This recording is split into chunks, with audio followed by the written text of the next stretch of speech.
Assalamualaikum warahmatullahi wabarakatuh. Halo teman-teman, kembali lagi bersama aku Koya di Publik Podcast Masalah-Masalah Publik.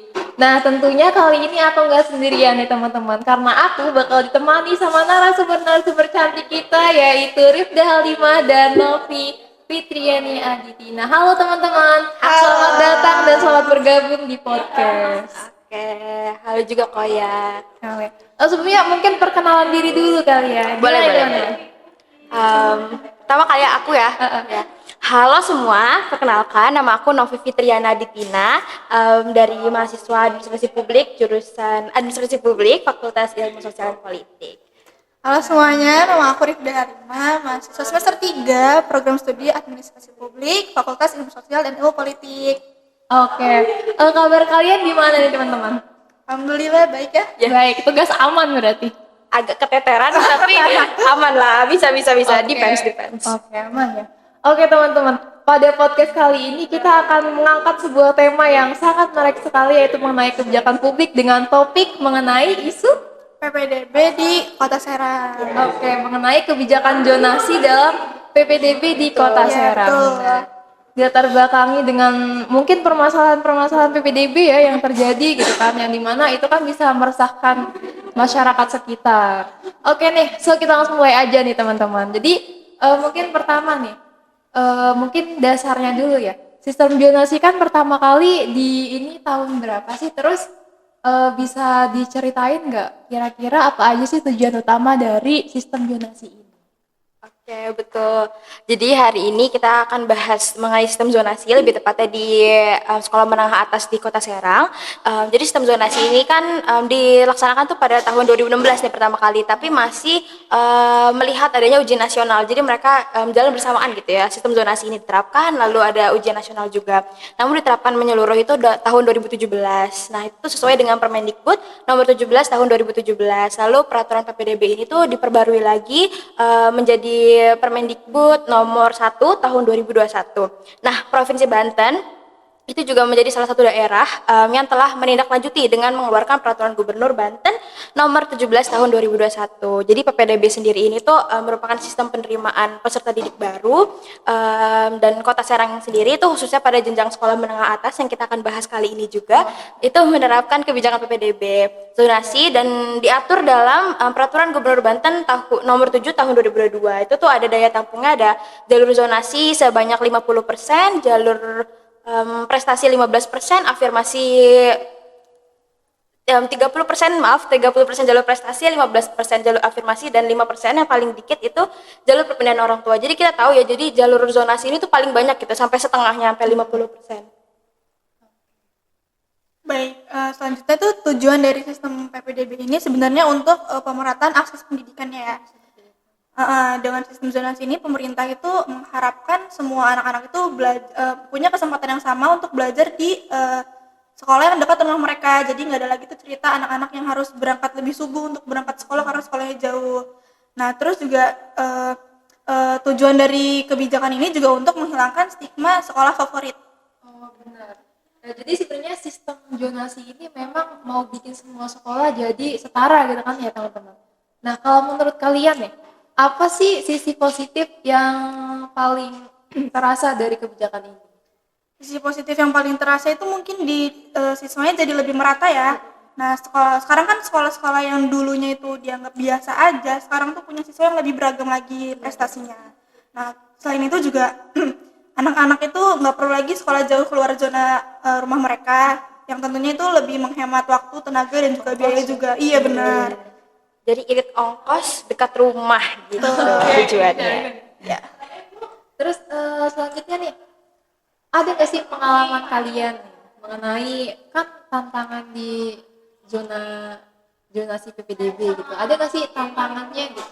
Menurut kalian seperti apa? Ya, pasti kan setiap kebijakan gitu ya punya tantangan pastinya ya. Betul. Nah, karena kita ngomongin sekarang PPDB sistem zonasi gitu ya. Jadi tantangan yang kita dapetin, kita lihat gitu ya dari hasil observasi, kita juga beberapa mewawancarai beberapa siswa di beberapa sekolah di Kota Serang. Nah, tantangan ini sih yang membuat kebijakan ini tuh belum optimal gitu ya.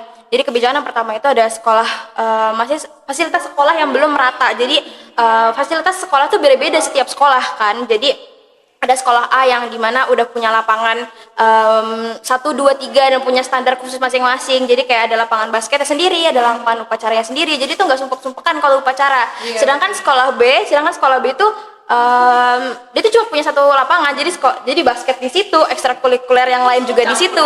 Jadi campur aduk di situ. Kalau upacara tuh sampai ke koridor-koridor gitu. Jadi sumpek banget. Nah, itu tuh dan kualitas gurunya ya. Kualitas guru tuh berpengaruh banget atas pendaftaran kita pengen ke sekolah gitu. Jadi kalau udah denger desas-desus kayak udah banyak jam kosong nih di SMA ini gitu. Jadi kan setiap orang tua, setiap siswa kan pengen dapetin kualitas yang terbaik gitu ya. Jadi betul kan, pengen dapetin sekolah yang paling bagus lah, paling kualitas gurunya paling bagus, sanitasi kebersihannya juga paling bagus. Nah, di Kota Serang ini tuh jadi masih belum rata lah dari kualitas gurunya, fasilitasnya gitu. Jadi ini tuh merupakan tantangan gitu dari kebijakan ini yang belum optimal jadi tantangan kebijakan ini karena ya masih ada namanya favorit karena ya tadi masih ada yang bagus, ada yang kurang gitu. Gitu sih. Jadi kurang setara gitu ya. Iya, betul. Oh iya. Tapi ada juga kan yang bilang zonasi ini bikin citra favorit hilang gitu kan tadi kan. Iya. Nah, menurut pendapat kalian itu gimana sih? Menurut pendapat kami sih ya, sebenarnya citra sekolah favorit itu dari sistem zonasi ini belum benar-benar hilang ya. Karena kenyataannya nggak dibilang Novi tadi tuh fasilitasnya belum merata, ada yang sekolahnya lapangannya bagus, ada yang kurang, terus Kualitas gurunya juga benar kurang, yang satu mengajak murid-muridnya untuk ke PTN ya. Ya Terus udah yang mampu satunya- memotivasi anak-anak siswanya untuk masuk ke PTN gitu. Nah, sedangkan guru yang satu ini belum. Nah, tentunya para orang tua dan siswa tuh pengen mendapatkan kualitas yang baik kan untuk Iya. sekolah. Nah, jadi itu sih yang merupakan faktor yang menurut kami belum bisa, sekolah favorit itu belum bisa hilang gitu di Kota Serang sendiri. Berarti memang belum sepenuhnya hilang. Iya, ya? betul, belum. Nih ngomong-ngomong soal masalah nih, aku juga pernah dengar kan ada isu manipulasi alamat gitu kan. Nah isu manipulasi alamat itu gimana sih, bisa diceritain nggak? Nah, manipulasi alam ini memang jadi celah ya yang sering dimanfaatkan sama masyarakat Kota Serang ini.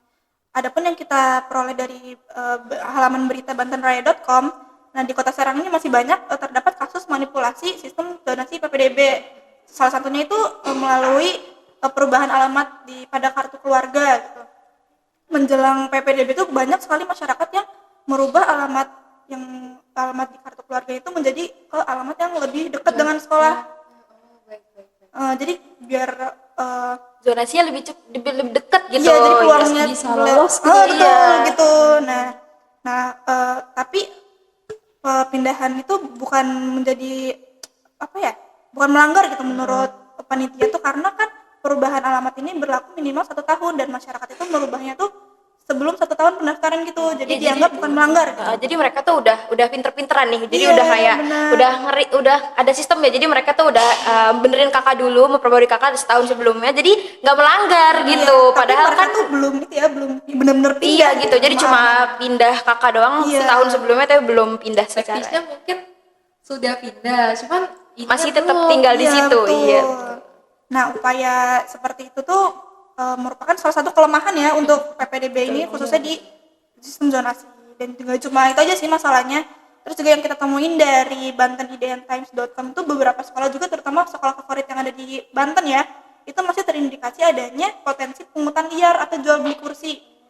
Nah, kursi-kursi tersebut tuh dihargai berkisar antara 5 sampai 8 juta. Mahal banget. Iya, makanya Lumayan itu. udah kayak UKT kuliah kan. Iya, makanya. Nah, meskipun setiap tahun yang pemerintah tuh memperbaiki sistem pendaftaran ini tuh, namun masih aja ada orang yang ada celah untuk masuk ke sekolah favorit dengan cara yang ilegal gitu.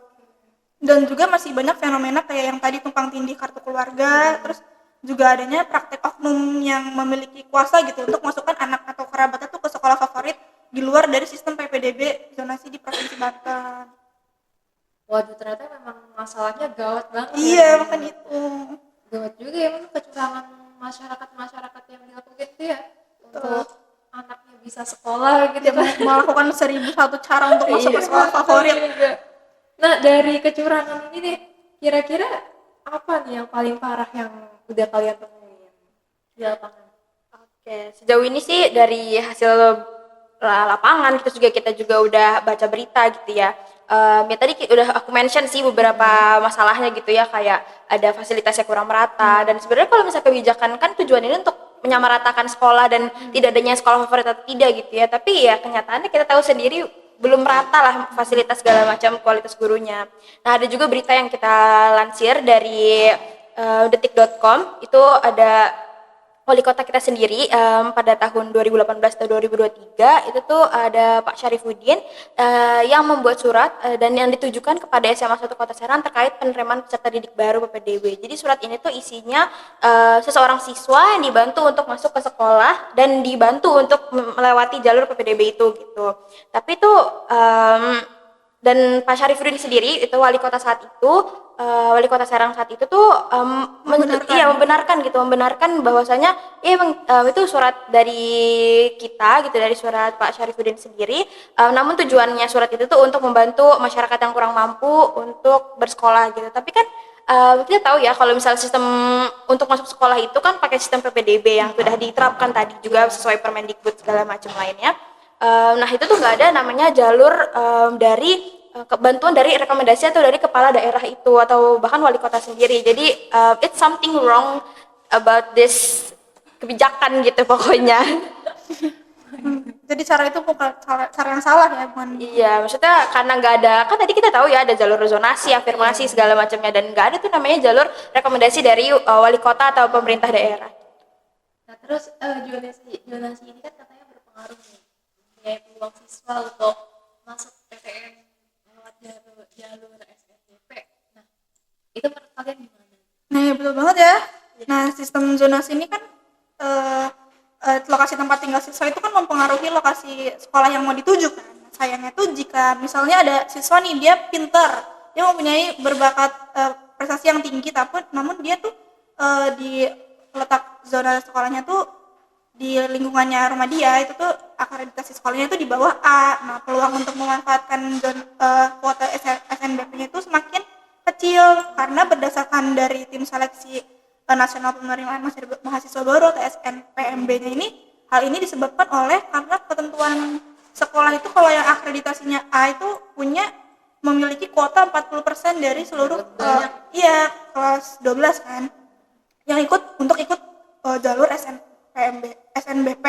Nah, sebaliknya tuh kalau misalnya sekolah sekolah yang berakreditasinya B atau C itu punya kuotanya tuh yang lebih kecil. Nah, jadi menurut kami ya, siswa yang memiliki potensi prestasi ini tuh kuota jadi lebih sedikit gitu ya, loh. Jadi kemampuannya kayak jadi nggak tersalurkan. Jadi kayak misalnya kayak udah rumahnya tapi dapat sekolahnya yang akreditasinya B atau C atau dia peluangnya jadi makin dikit gitu loh. Kecil, kan kasihan banget ya gitu. Dia punya peluang yang lebih besar gitu. Terus kalau misalnya kita mau daftar lewat jalur prestasi juga cuma 15%. Iya, jadi cuma sedikit doang juga. Serba salah. Kasihan juga. Jadi sistem zonasi ini juga ya masih membingungkan gitu lah. Nah, kondisi ini juga menunjukkan bahwa sistem zonasi ini meski bertujuan untuk pemerataan akses pendidikan ya, namun juga berpotensi untuk menimbulkan ketimpangan dalam kesempatan melanjutkan pendidikan ke jenjang lebih tinggi ya. Betul. Nah, terutama bagi siswa yang tadi yang berprestasi potensinya lebih besar di wilayah dengan sekolah yang memiliki di wilayah rumahnya itu akreditasinya rendah sekolahnya. Jadi mungkin memang masih ada positif negatifnya ya dari kebijakan PPDB ini.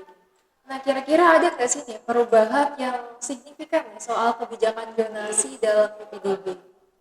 Oke, kalau misalnya perubahan sih kan kita udah ganti menteri gitu ya, kita ganti presiden, ganti menteri.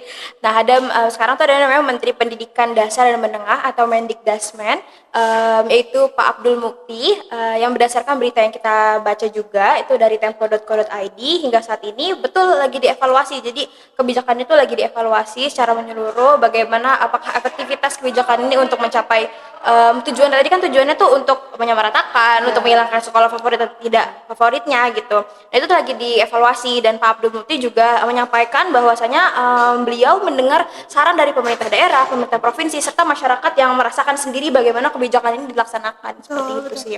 Terus Dan kita harapannya sih ya pokoknya Pak Abdul Muti juga pokoknya menyampaikan harapan yang terbaik dan semoga maupun ini kebijakan dilanjutkan atau tidak dilanjutkan itu bisa memperbaiki sistem kebijakan pendidikan itu sendiri.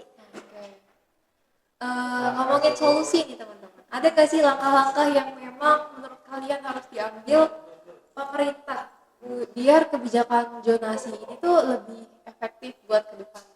Oke, kita juga punya solusi ya, beberapa solusi ya untuk pemerintah. Iya. Yang pertama pastinya pemerataan kualitas sekolahnya ya, mulai dari yang tadi fasilitasnya, terus tenaga kerja, tenaga pengajarnya, dan program pendukung di sekolah yang berakreditasi rendah ini, supaya ada program lain untuk meningkatkan akreditasinya gitu, supaya jadi A, biar nggak ada kesenjangan kualitas ya antar sekolahnya. Terus yang kedua itu ada revisi kuota jalur prestasi untuk memberi peluang yang lebih besar bagi siswa yang berprestasi itu untuk di sekolah yang non akreditasinya A gitu. Jadi kan tadi udah di-mention tuh yang kayak SNBP berpengaruh kepada SNBP segala macam. Nah itu tuh jadi jalur prestasi mungkin bisa ditingkatin, bisa dibagi juga kayak karena sekarang kan ada jalur non prestasi, prestasi segala macam. Dan itu bisa ditingkatin mungkin ya si kuotanya gitu. Karena banyak banget nih kota Serang itu anak-anaknya banyak yang berbakat, tapi karena ya itu karena ada zonasi, jadi jalur prestasi itu sedikit. Iya, jadi apa ya terpilih-pilih lah kurang gitu. Padahal banyak banget yang berbakat. Terus juga ya solusi yang ketiga itu ada memastikan setiap zona memiliki jumlah sekolah yang cukup, terus juga kapasitasnya memadai untuk menampung siswa-siswi di daerah tersebut. Nah, terus yang paling penting nih ya yaitu memperkuat pengawasan terhadap yang tadi manipulasi alamat di KK itu, untuk perubahan alamat di kartu keluarga itu dengan diperbaiki dengan sistem yang digital yang lebih verifikasinya itu lebih ketat lagi ya. Iya betul. Biar nggak ada lagi oknum-oknum yang merubah-rubah alamat seperti itulah.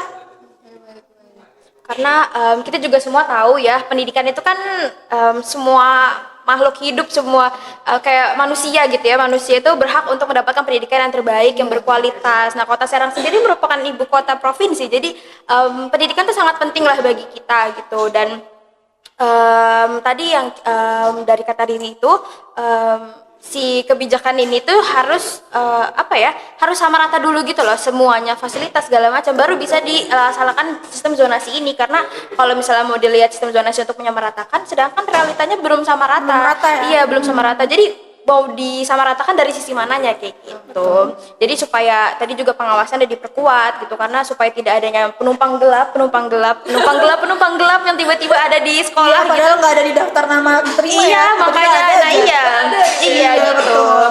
Penumpang gelap, terus perpindahan kakak segala macam itu sih untuk meminimalisir itu. Jadi untuk diperkuat lagi mungkin pengawasannya segala macam. Betul. Cukup Oke sih. teman-teman, mungkin itu nih pembahasan podcast kita kali ini. Wah luar biasa seru sekali teman-teman. Jadi kesimpulannya nih teman-teman, bahwasanya memang sistem zonasi PPDB ini bertujuan untuk menyeratakan sekolah ya, supaya nggak ada namanya sekolah favorit gitu kan. Iya.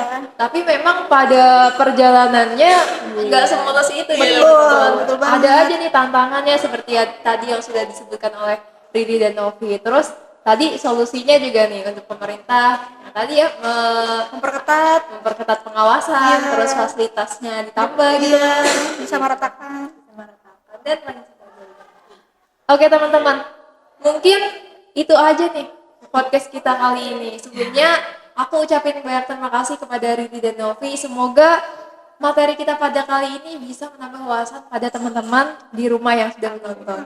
Dan untuk teman-teman jangan lupa selalu ikuti podcast masalah-masalah publik, selalu dengarkan dan jangan lupa ketinggalan isu-isu hangat terkini lainnya. Karena benar-benar insightful. Oke. Akhir kata kami pamit. Ya. Wassalamualaikum warahmatullahi wabarakatuh. Sampai jumpa.